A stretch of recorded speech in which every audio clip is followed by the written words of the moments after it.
کل کیا ہوا؟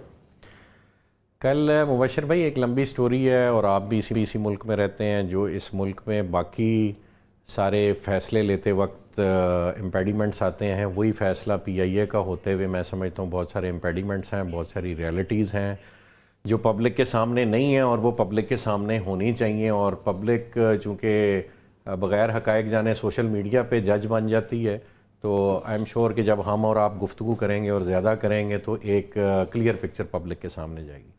ریالٹی یہ ہے کہ اس ملک میں جو لوگ شعبے یا ڈیسیژنز لیتے ہیں وہ ڈیسیژنز اس انداز میں لیے جاتے ہیں جیسے ملک ان کا اپنا نہیں ہے. جیسے یوں محسوس ہوتا ہے کہ جب تک پرسنل سٹیک کسی کا یا پرسنل گروتھ یا پرسنل بینیفٹ جس ڈیسیژن میں نہیں انوالو، اس کو دل و جان سے نہیں لیا جاتا. اور یہی وجہ ہے کہ پی آئی اے پچھلی 2 دہائیوں سے اتنے خسارے میں گئی کہ وہ 800 ارب کا نیٹ لاس ایکیومولیٹ کر چکی ہوئی تھی، لائبلٹی ایکیومولیٹ کر چکی ہوئی تھی. اور پھر آئی ایم ایف کے پریشر پہ، چونکہ آئی ایم ایف پاکستان کو پیسے دیتا ہے اور ہم بھیک مانگتے ہیں پوری دنیا سے، تو آئی ایم ایف نے شرط قرضہ دینے کی یہ رکھی کہ جب تک آپ وہ اینٹیز آپ کی جو مسلسل لیکیجز کر رہی ہیں، ہمارے دیے ہوئے پیسے ان اینٹیز میں ضائع ہو رہے ہیں، ان کو آپ بند نہیں کریں گے تو آپ ہماری لون ری پیمنٹ نہیں کر پاتے. تو سب سے پہلے آپ ان لیکیجز کو پلگ کریں. ان میں سے پی آئی اے ایک ہے جو سالانہ ان کے نزدیک 200 ارب کا لاس کرتی ہے. تو یہ جو 800 ارب کی لائبلٹی ہے، اس میں سے 600 ارب کی لائبلٹی پی آئی اے نے پرائیویٹائز کرنے کے لیے، پی آئی اے کو اٹریکٹیو بنانے کے لیے پرائیویٹائزیشن کمیشن آف پاکستان نے ہولڈ کو کے نام سے ایک الگ کمپنی کریٹ کی، اور جتنی اس میں لائبلٹیز میجر تھیں وہ وہاں موو کی، اور وہ 800 میں سے 600 ارب کی لائبلٹی ہولڈ کو میں موو کی گئی، اور 200 رہ گئی. اور 200 رہ گئی. یعنی جو آپ یعنی اگر آپ نے 10 بلین کی بڈ کی، آپ کہہ رہے ہیں میں نے 210 بلین کی بڈ کی. ایگزیکٹلی کہ یہی کہہ رہے 210 ارب روپے کی ہم نے ایک طرح سے بڈ دی ہے.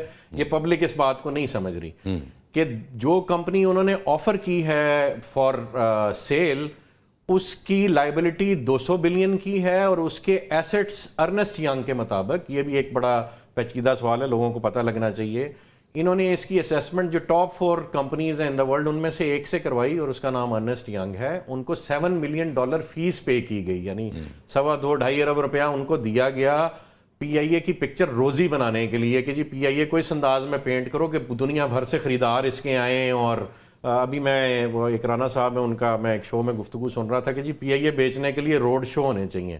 مطلب ہاؤسنگ اسکیم بیچنے کے لیے تو روڈ شو سنا ہے میں نے، پی آئی اے بیچنے کے لیے روڈ شو پہلی دفعہ سنا ہے. اینی ویز، تو جو انہوں نے پکچر پینٹ کی، دین اگین وہ روزی ہونی چاہیے تھی تاکہ بڈرز اس میں آئے. وہ کتنی روزی انہوں نے پینٹ کی، اور جس نے اس حقائق کو پھرولا، ان کو یہ سمجھ لگی کہ اس میں صرف لائبلٹی ہی لائبلٹی ہے. 2 میجر فیلئر کی وجہ بنی، 3 بلکہ. پہلا تھا کہ جو کمپنیز بڈ کرنا چاہ رہی تھیں وہ کہتی تھی کہ 100% کمپنی ہمیں دو، گورنمنٹ اپنی مداخلت نہ رکھے.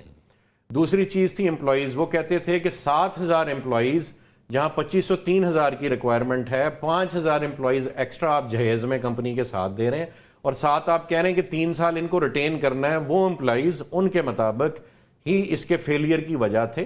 تو جو فیلئر کی وجہ تھے وہ آپ کہہ رہے ہیں کہ آپ نے بھی بیگیج میں ساتھ لے کے جانے ہیں. اور تیسری جو اس میں میجر فیلئر کی وجہ ہے کہ جو اسیسمنٹ ارنسٹ ینگ نے کی کہ اس کمپنی کی ورتھ 155 بلین روپیز ہے، وہ 155 بلین نہیں، وہ صرف 10-11 ارب روپے کی چند بلڈنگز جو پی آئی اے کے پاس ہیں وہ تھی. جو وہ 155 ارب کس کو گن رہے ہیں؟ وہ کہتے ہیں کہ جی اس کے روٹس ہیں یورپ کے اور یو کے کے، اور وہ 15 ارب روپے کا ایک روٹ ہے، اور وہ روٹ سسپینڈ ہو چکے ہوئے ہیں، اور پچھلی 2 حکومتوں سے ہم وہ روٹ ریوائیو نہیں کرا پا رہے. تو وہ ایک پرائیویٹ اینٹی کیسے ریوائیو کر لے اور اس کو 15 ارب کا روٹ کیسے گنے؟ پھر یہ جہازوں کو کہہ رہے ہیں کہ جی جو جہاز ہیں وہ ہمارے ایک اینٹی ہیں، ایک ایسٹ ہیں.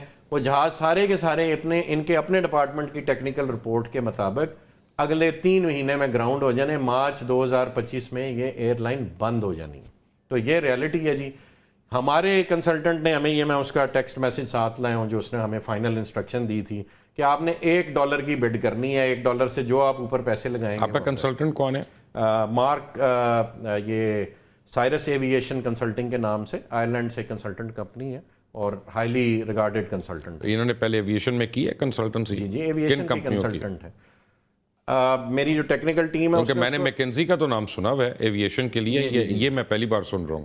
وہ آپ سے ان کا پروفائل شیئر کر دیں گے، لیکن انہوں نے بہت ساری کمپنیز کی کنسلٹنگ کی، ہماری ٹیم نے اس کو سلیکٹ کیا، وہ پاکستان آئے، انہوں نے یہاں پہ 2 ہفتے گزارے، انہوں نے پورا اسیسمنٹ کی اور